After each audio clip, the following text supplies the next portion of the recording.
We're back. Okay, so where were we? They are both what? Ministers. They're both ministers. Okay, so got that part down. Now we're gonna go to number 2. So if you'll flip the page, we're gonna start from I think. I think I should indicate why I'm here, why I am here in Birmingham. since you have been influenced by the view which argues against outsiders coming in.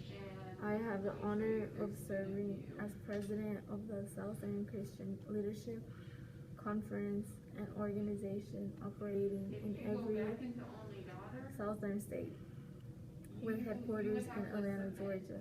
We have some 85 Affiliated. organizations across the South, and one of them is the Alabama Christian Movement for human rights. Frequently, we share staff, educational, and financial resource with our Affiliates. Several months ago, the affiliates here in Birmingham asked us to be on call to engage in a nonviolent direct action program. As such, Were deemed were deemed necessary. We readily considered, and when the hour come, we lived up to our promise. So I, along with several members of my staff, am here because I was invited here. I am because I have organizational. type here. Okay, I'm gonna read. But more basically, I'm in Birmingham because injustice is here. Just as the prophets of the 8th century BC left their village and carried their "Thus saith the Lord" far beyond the boundaries of their hometowns, and just as the Apostle Paul left his village of Tarsus and carried the gospel of Jesus Christ to far corners of the Greco-Roman world, so am I compelled to carry the gospel of freedom beyond my own hometown. Like Paul, I must constantly respond to the Macedonian call for aid. You want to go? Sure. Go ahead. Moreover, I am Cognizant of the relatedness of all communities and states. I cannot sit idly by Atlanta and not be concerned about what happens in Birmingham. Ooh, you got it. Injustice anywhere is a threat to justice everywhere. We are caught in an inescapable network of mutuality tied in a single garment of destiny.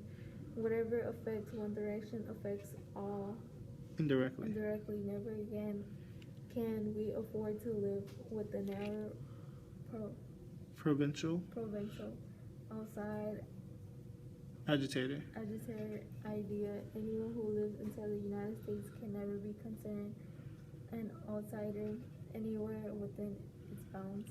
Right. Okay. So, King provided 3 different reasons to justify his presence in Birmingham.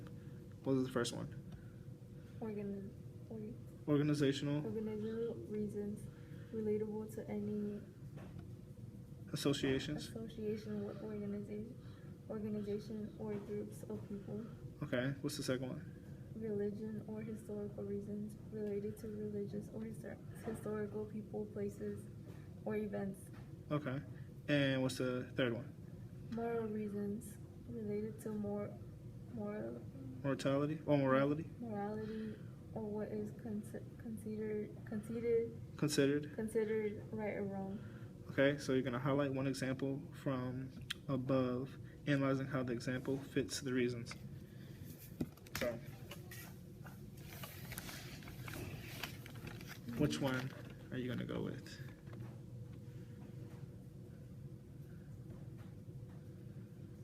This one? Which one is that? The second one? The first one. The first one? Yeah. Okay, so what paragraph do we find that evidence? Wouldn't it be the first one? Would it be? Read it out to me. This whole thing? Really just the sentence that backs up the first reason. So if the first reason is organizational reasons relate to any associations with organizations or groups of people, where in the text do we see that? The second line, I have the honor of serving as president of Southern Christian Leadership Conference, an organization operating in every Southern states with the headquarters in Atlanta, Georgia. Okay. So then that's what we're going to underline, right?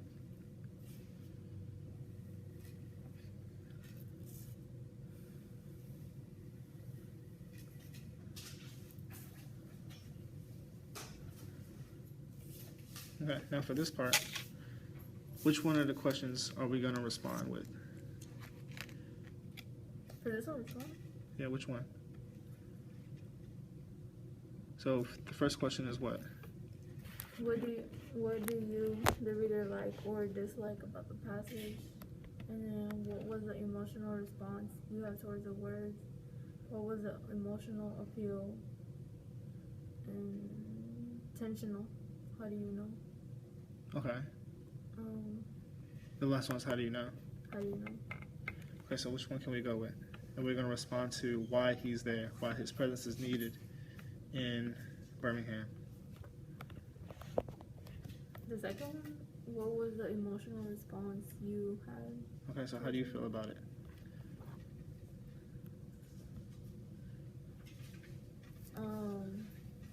I'd say good because like he's gonna be he's there because he wants to like help people out. Mm-hmm. Like he's not doing it for anyone. He's not doing it for like the fame. He's doing it for him. He's doing it for him, meaning what? Yeah. He's doing it for like his people? Yeah, the African American people. Yeah. Mostly he's fighting for them because they have no rights. Okay. And now, for the analysis portion, how are we going to analyze it?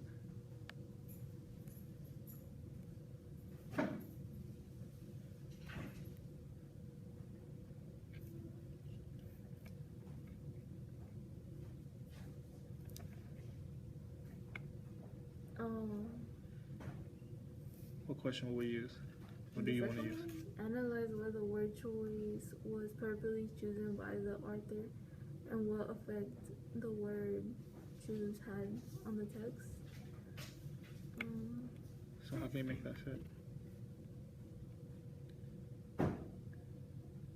Was that one in ethos? Or was that above ethos? Above. It was above ethos? Yeah. Wanted to be like the author choose these words because